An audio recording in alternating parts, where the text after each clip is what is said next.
we are going to talk about creating an automated lead generation machine. We know from talking to our customers that the big issue in 2024 for the vast majority of our clients has been, how do we get more sales? And there's a concept we're going to introduce you to in the next half hour, talking all about sales funnels. How do we reach more prospects and close deals faster? So I'll kick us off, guys. Let's talk a little bit about what the heck a sales funnel actually is. So if you think about what Rishab just showed us, he really went through the process somebody goes through when working with a staffing company. But if you think about a sales funnel, it's the beginning of that process, and it's how a prospect becomes a client. And that they go through a process at the top of the funnel where they're just learning that you exist. There's some basic awareness of your company that's occurring in the market. And usually it's your marketing that's driving them to get that initial level of engagement. Then in the middle of the funnel, they're starting to understand what you can do for them. Why should they look for a new staffing partner? What problems can you solve? What is your expertise? If you go back to Dan Morey's talk earlier, what Vicki and I talked at the very beginning, it's really about demonstrating how you are the right fit solution to solve their problems. And then at the bottom of the funnel, this is where your sales team really takes over. And this is where they are able to close the deals. All right. So why do you need to think about a sales funnel? Well, because playing staffing in today's market is a long game. And as all of you know, very few companies have one staffing partner. Very few companies want to change staffing vendors unless something's really wrong with the current one. And even with recruiting firms, if I've got a reliable executive recruiter, I'm not going to go to another recruiter unless the one I'm working with, something's wrong. However, there will be opportunities. There's going to be transitions inside the client's organization, a new contact person. There's going to be somebody who's coming up into a new role that now needs to hire. There's going to be a current vendor that just can't get the job done, and that creates opportunities. So at any given time, about 3% of the people you're calling on are actively in the market for your services. And if you expand beyond that, about another 6 to 7%, they're not happy, but they'd be willing to buy services from you. But that leaves a lot of people who aren't in the market. 30%, they're not thinking about changing staffing vendors. 30%, I'm not interested. I'm happy with my current vendor. I'm not hiring. You've heard those excuses before. And at 30%, no matter what you do, they're not going to buy from you. Now, your sales team, that's the red zone. They should be up there closing the deals. If I can use the football analogy, just like sports, the red zone is when you're trying to get that touchdown. That's where your sales team should spend most of their time. Little bits in that blue zone, but tomorrow's clients, they're going to happen in that green zone. And a sales funnel is actually working everything below the red. So it's helping to bring people in who don't think they're interested, who are not thinking about your services. It's helping to get people who might be open to buying, willing to actually talk to you. So how do you build a sales funnel? Brad, I'm going to turn it over to you and let you help out with that one. Yeah, sounds good, David. Thank you. So step one is really identifying who you want to reach. Who is your true ideal prospect? And get granular here. So we need a clear profile of who that person we're selling into is. I would look at your existing client base and figure out who your best clients are, who is really buying your services, but then also dig a little bit deeper and think about who's involved in that buying decision process. We're finding that the decision to bring in a new staffing provider is no longer just the HR manager or just the operations manager. It might include the CFO. It might include senior level decision makers. It might include other people. So think about all of those different stakeholders and build out your ideal profile of the types of people that you need to reach and the types of organizations, companies, facilities that you're trying to get into. This could be by job title, could be by industry, by geography, by company size. And that will help you zero in on your target markets. When you're building out these sales funnels and you're using automation, these automation platforms can help you source the contact information for those people and help you build out your sales funnel. Next is to really think about your ideal sales process. So map that out on a whiteboard or online and think about all of the key stages that your sales team goes through, from cold outreach to a prospect to converting into a paying client. Think about every step that they take and how long that buying process really is. So, it usually starts with awareness. As David mentioned earlier, only 3% of people are actively buying right now. That doesn't mean that it's only going to be 3% forever. We need to think about all of those different stages. And it usually starts with awareness. We need people to be aware that we exist and aware of what we do and the value we offer. Then we need to move them into the interest phase. And then we need to get them from interest to engagement. So they're scheduling a meeting, they're talking with us. And ultimately, we need them to end up at conversion. So set up and map out that sales process and figure out all of the different steps and objections that you're going to face so that you can be strategic in that conversation. Next, you need to create attention grabbing content. So this is your hook. What do those people truly care about? What's keeping them up at night? Create your hook, create your content out of that. Now, your hook might be an engaging subject line. It might be messaging. It might be a value add, like an industry report or a salary guide or a case study of somebody that you worked with. But don't think about this from the standpoint of how great you are. Think about it from the standpoint of the value that you add to the end prospect. What are they going to get out of talking to you? Okay. And once you have that attention grabbing content, A/B test it. Use different subject lines and figure out what truly works for those audiences. From there, you want to look at building out your nurture sequences. So don't just think about email. I think it's an easy tool that we rely on, but think about calls, think about LinkedIn messages, think about physical mail, direct mail. Think about physical visits to the office and combine all of these into your nurture sequence. So these nurture sequences can be triggered based on engagement. So let's say you start off with a cold outreach through email. When people engage with that, a prospect opens an email, clicks on a link, downloads a white paper, they can move on to the next stage of that funnel. And you can continue moving them down that conversion path. And then finally, look at tracking engagement. So we can send qualified prospects over to sales. We, again, want to look at what action people are taking on each of these steps. So when you look at a automation platform, it's going to give you real-time tracking of those opens, of those clicks, of those replies, what's happening once a salesperson reaches out. We can set triggers based on threshold. So we can notify sales when somebody has engaged with our website or our content a certain number of times, or stayed on a page for a certain time period, or engaged in some way. All of that information can help us create a more targeted outreach for our sales team, give them the tools they need to be successful, and move that prospect onto the next stage of the sales funnel.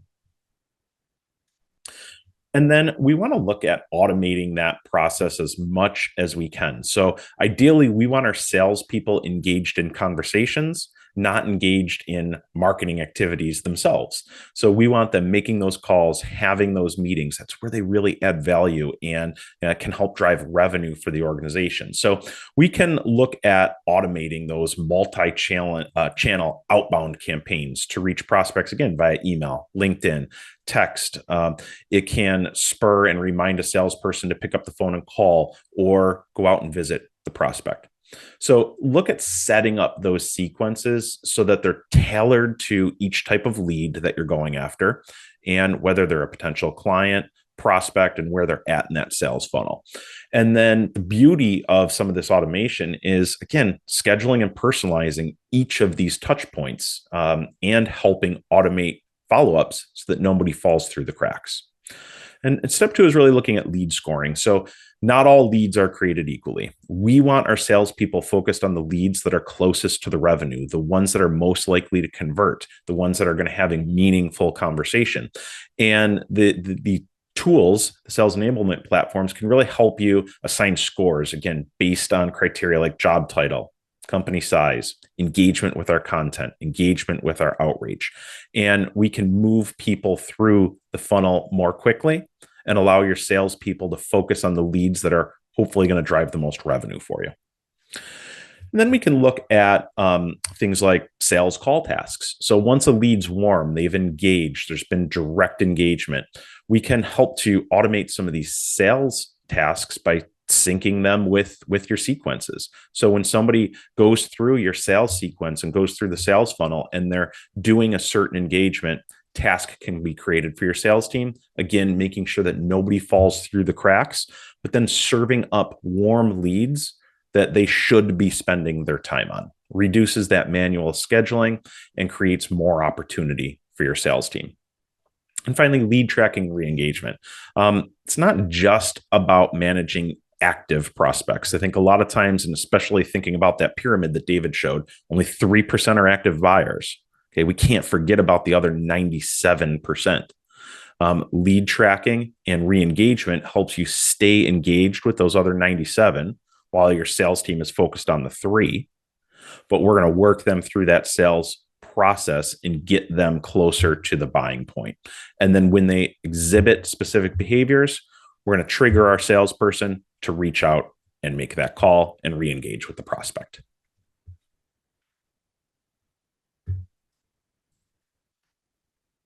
One thing I wanted to touch on related to sales funnels, knowing that the people that we're reaching out to and the people that are in these sales funnels are not that 3% that are ready to buy right now, or are not likely to be that 3% that are ready to buy right now.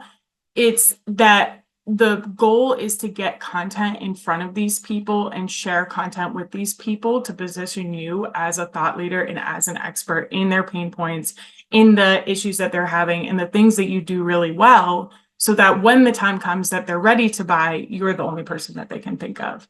And a stat that I heard recently that kind of really speaks to this is that 80% of B2B buyers view 5 pieces of content before making a purchasing decision from that person that they're making that purchasing decision from. So people are reading this content, they are engaging with it, and sales funnels allow you to get that content in front of your target audience. So when they're ready to buy, you are the only person that they can think of. Some use cases of where sales funnels will work. We hear a lot of like, are sales funnels right for me? Is this something that'll be right for my business?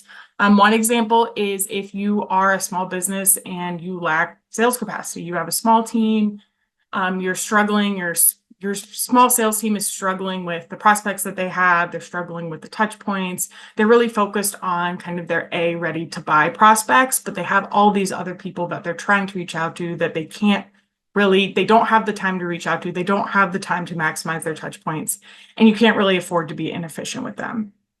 Sales funnels work for people in this space because the touch points run alongside your sales process. So while your salespeople are making phone calls, while they're doing drop-ins, while they're visiting these clients, we also have engagement touch points like automated LinkedIn outreach, emails, tasks for phone calls that kind of run alongside that sales process.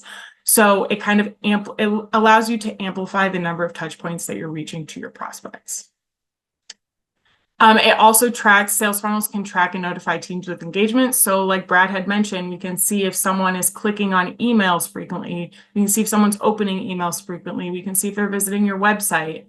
So using that data allows us to say, okay, this person has this engagement level. This person has visited your blog posts, 5 blog posts, or this person has opened all of your emails. We think that this person is relatively engaged. We can send that to your sales team, and then your sales team can prioritize follow-up with these people. And through kind of these amplified touch points and the engagement tracking, we can put ready to buy prospects in front of your sales team. So they're not focused on making a million cold calls to their list. They're really focused on making calls to people that they know are engaged, they know are ready to buy. Another example of where sales funnels work is if you're opening a new office, you're trying to break into a new market, you don't really have the brand recognition in a certain space, you don't really have a network to get referrals, you're having trouble getting appointments in this new space. The targeting of sales funnels and the list building capabilities allow you to really say, okay, here are my targets in this office, in this place where I'm opening an office. Here are the job titles that I'm targeting. Here are my buyer personas. let's have all these contacts that fit into these buyer personas, and it allows you to kind of break into these new markets. You can also create signature content that speaks to these target client pain points. So maybe someone in this new market maybe they're having issues with candidate quality. Maybe they're having issues with time to fill. You can build your content based around the pain points that people have in this market. And then you can ensure that that content is getting in front of these target buyers and really speaking to the issues that they're having. And then the email sequences help you get your brand in front of these buyers. Like I said, your salespeople can be making phone calls. You can be sending LinkedIn requests. We'll be sending email. These email sequences can really help amplify the touch points that you have and get your brand in front of these buyers in more places than just calling or just dropping in or, just using one channel. The multi-channel approach really helps you get your brand in front of the right people. And the last example is if you're struggling to differentiate, if you kind of, I know Dan had talked about earlier how important it is to differentiate yourself in a market. And if you're having a hard time with that, if you're having a hard time kind of thinking about what makes you unique, what speaks to your client's pain points, what types of content that you can produce, sales funnels really help you to develop content that speaks to your value and expertise in this specific industry. People who are struggling to differentiate also have issues with getting prospects interested. They're not closing a lot of deals. We've heard a lot that people come in and they're just sending sales emails, contact me if you're interested in this. My salespeople are ready to talk to you if you need this. But they really have a hard time positioning themselves in the context of what their potential clients' pain points are. So sales funnels really help you latch on to those pain points and your unique differentiators to get these prospects interested and to close more deals in this space. So you can kind of use sales funnels to reach buyers where they're at. Because it is a content-focused approach, you can use that content to show them, I understand your pain points. I understand what you're struggling with. I understand your industry. I know the solution to the troubles that you're having. Like, let me talk to you more about that, as opposed to just saying, we have candidates, contact me if you need candidates. This is kind of one of those long-term plays as opposed to just hoping for the sale right at that point. But it's kind of building that content, building that expertise, building that thought leadership so that, like I said earlier, when someone is ready to buy, you're the only person that they can think of. You're positioning yourself as the expert. You position yourself as the person who's going to solve the problems that they have. So it allows you to convert more leads in the long run and in the long term and build your brand up more for long-term awareness than just for getting sales from people who are ready to buy at that point. Awesome. Thank you. Let me stop the share for a minute. We'll come on for questions. I want to talk a little bit about some specific use cases. And so for everybody listening in, this isn't just something that we're preaching about. It's actually something that we're doing. So tomorrow, personally, I am off to speak at a conference, and in anticipation of going to this event, I don't have the time to reach out to everybody. It's going to Rachel's first example of if you've got a small team. And for this conference, it's a team of one, and I had plenty of things on my plate ahead of time. So what we were able to do is take an attendee list from the event, put it into the automation platform. In this case, we're using Apollo and ActiveCampaign. We have two different platforms that we use. Create a simple sequence that is an invitation to see the presentation at the conference via email, introduction of me, and then a LinkedIn follow-up that was automated that made it super easy I just got on my computer and it send out connection requests to everybody going to the event, and then allows me to start to engage them before I ever arrive at the conference, before I step on the stage. And has everybody accepted the connection request? No, but I had a lot of people who did. And I already have a warm audience before I even show up at the event, which will lead to a more successful event. So if you're going to a local trade conference, if you're going to a SHRM meeting, and you're just looking to have a different approach, an automation sequence can completely change how you're showing up at these kinds of events. Richard, you mentioned one that there's the lack of differentiation. Maybe we could go into some more specific examples of some companies you're working with, without divulging too many of the secrets, of strategies companies are using to give people that reason to meet. Because in the cold part of the automation sequence, that's what we're trying to do, is create awareness, get interest, and get a desire to have that first meeting. So what are some of the strategies you're using? Yeah, the signature content is a big piece of this because it allows us to create content that's specific to these clients and these specific clients' differentiators, their unique positioning in the market. And I have one client right now that their unique position is using passive talent pools, using referral bases, and really tapping into their current candidates to help reduce time to fill and their current processes to reduce time to fill. We know that time to fill is a pain point that a lot of companies have. So we base the signature content on here are ways that you can help reduce your time to fill. Here are strategies for reducing time to fill.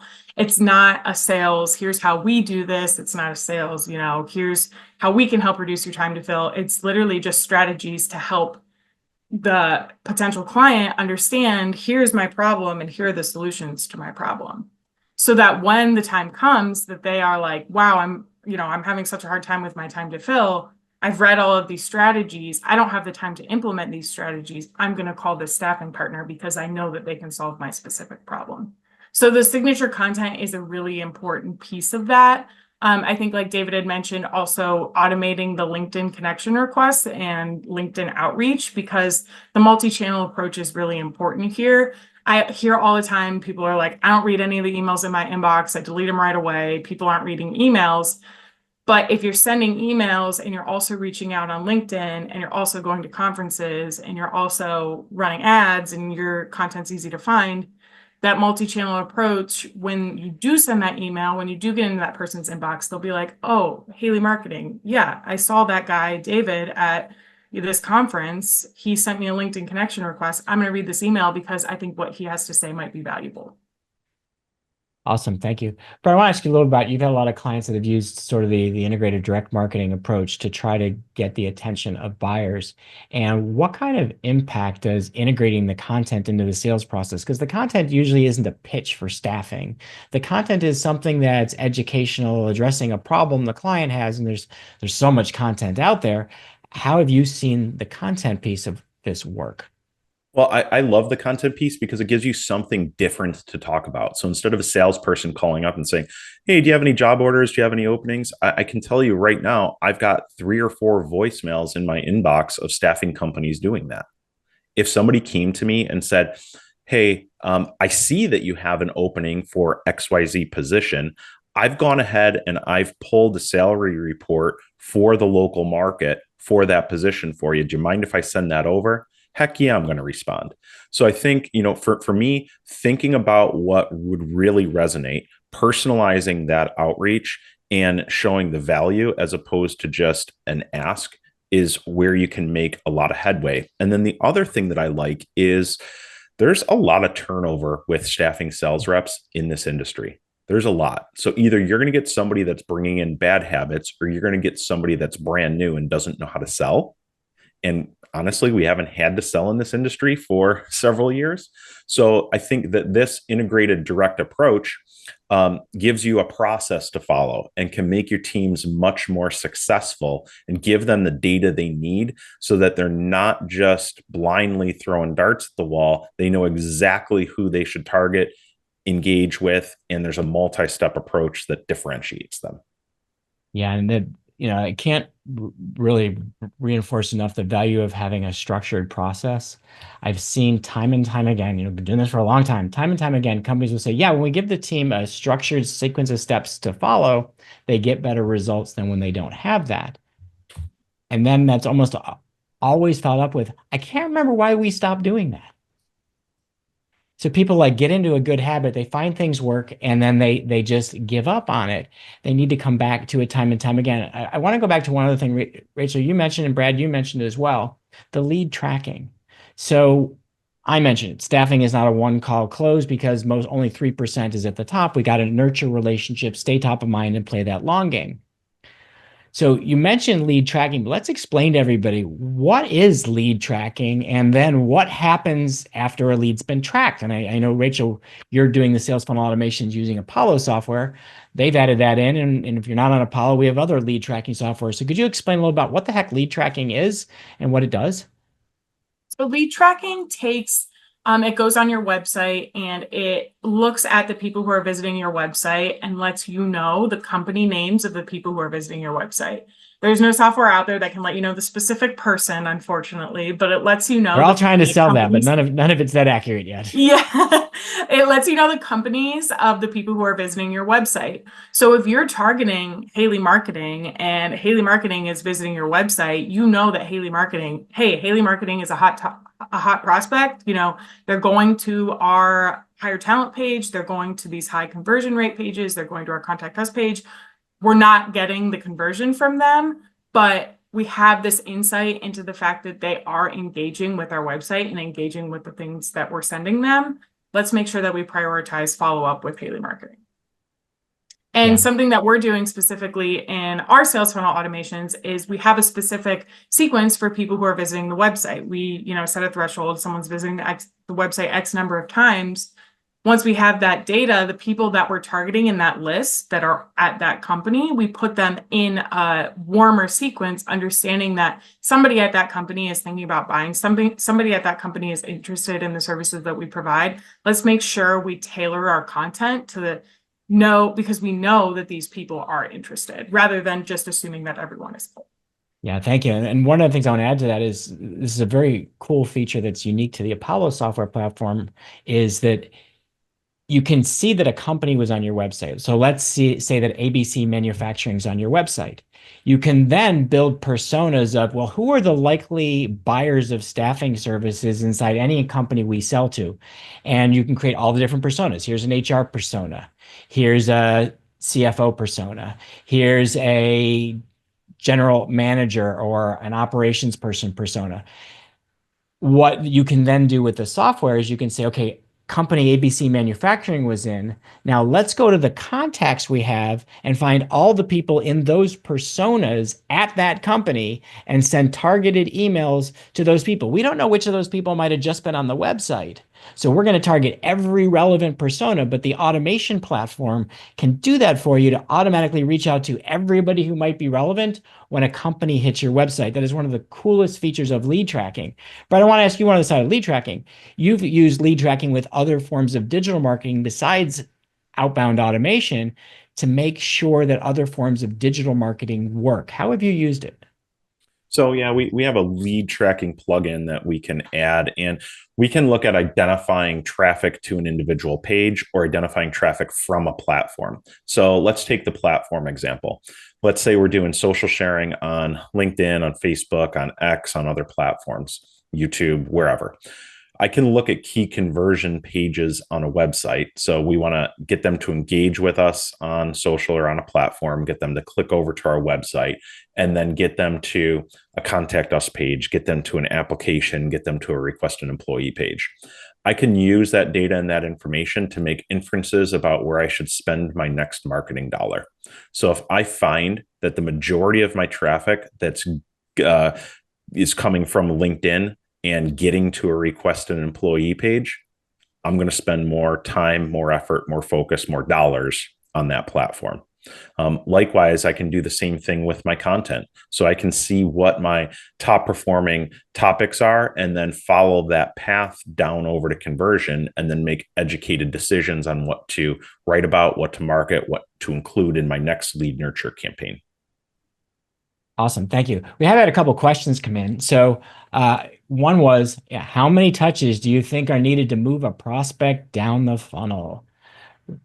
Who wants to go first? That's $1 million question. I bet you we're going to get 3 different answers to this. Yeah, I think they're saying 17 to 21 now to get a meeting, but that's various touch points. That's, calls, that's meetings, that's seeing your LinkedIn. That's, it's a variety of things, but there's no like secret sauce for this many touch points gets someone to convert, but always the more touch points, the better, I would say. And I would say all of them. we need to continually be reaching out to people, but instead of focusing on the number of touch points, I think you need to focus on the quality of that touch point and the timing of that touch point. So if you're hitting someone when they have a specific need, when their current provider really screwed up and they're in a pinch, you might only need one. When you're targeting somebody that is at the bottom of that pyramid, you might need to contact them for 2 years before they become a client. I can't tell you the number of Haley Marketing Group clients that said, I watched a webinar from 2 years ago and I have constantly stayed in touch and just read a ton of your information, visited a ton of your webinars, and now I'm finally ready. So I don't think there's a magic number, but I think you need to be in the right place at the right time. And the only way to do that is some automation. Yeah, and there is one magic number. One magic number that I would throw out there is that it takes a minimum of 4 touches to start to even get somebody to notice you. And most people will say it's 6 to 9, and Rachel quoted the 17 to 21. And I saw a speaker in the staffing industry who quoted 72. But here's the number that is 100% accurate. 50% of salespeople give up after 1. 90% of salespeople have given up within 4 or less. So if it takes many multiple touches to get a hold of people and your sales team is giving up in 4 or less and 90% of their outbound has been given up, what are you going to do? So you need a different process. And there's some other questions coming in about, well, what do you write in the email and how do you get someone's attention and what are writing the follow-ups? And we do not have time to teach the AIDA model, AIDA. I know our team is probably going to put their fingers in there saying, David, we've heard it enough. But that's what we have to do is how do we break through the clutter with that first one? Because the content's so relevant. Brad said, is it there at the right time? This is where the physical mail often comes into play because, while we're in the process of just doing this half hour of the Smart Ideas Summit, I will bet you 50 new emails showed up in my inbox and Brad's inbox and Rachel's inbox, and we didn't even get the same 50 all in the last half hour that we now have to go sift through. What's going to stand out? Someone we know, a topic, subject line that's got to be dead on to a problem we're having. But you know what didn't land on my desk in the last half hour? A big old package from somebody trying to get my attention, a letter. So integrating different channels of communication is an ideal way to get somebody's attention, but the topic has to be something that's relevant to them and not about you. You are secondary. Think of yourself as a hammer helping somebody pound a nail in. You're a tool to solve a problem. But what gets their attention is the problem to be solved, the picture they have to hang on the wall. So they need the hammer and the nail. Or the boards they need to attach. They need the hammer and the nail. You need to understand the use case of your services for that client. You need to have done your homework. One more thing I wanted to add. I know we're at time. I promise I'll take 15 seconds. To Brad's point of being in the right place at the right time. And I'm sure people are like, how do I know what is the right place? And how do I know when is the right time? And I think that's where automation really steps in because it allows you to see where people are engaging so you can make sure that your follow-up does hit in the right place at the right time. And there was one other question I want to touch is like, what's the right sequence and timing? There's no right answer. They may tell you there's a right answer. There's no right answer. So if you're doing something very attention grabbing, like I'm sending a big box in the mail full of stuff, I would call right after that. I wouldn't wait. Somebody got a package, they're expecting to hear from you. If I'm sending a sequence of emails, I would give it some time to warm up, to them to start to see your name, to see that you're all about adding content. And I wouldn't do what you see on LinkedIn all the time is, hey, here's my connection request. And the next thing you get is a sales pitch. So you have to think about this as I'm starting to build relationships with people and what would be natural in communicating with them. The right sequence, and in terms of timing, we'll want to do at least once a week when we're trying to get a hold of somebody. At least once a week. Sometimes it's more often than once a week. But if we're mailing something and we don't know how long it's going to take to get there, then we might leave a little extra time before we sent a follow-up or we made a call.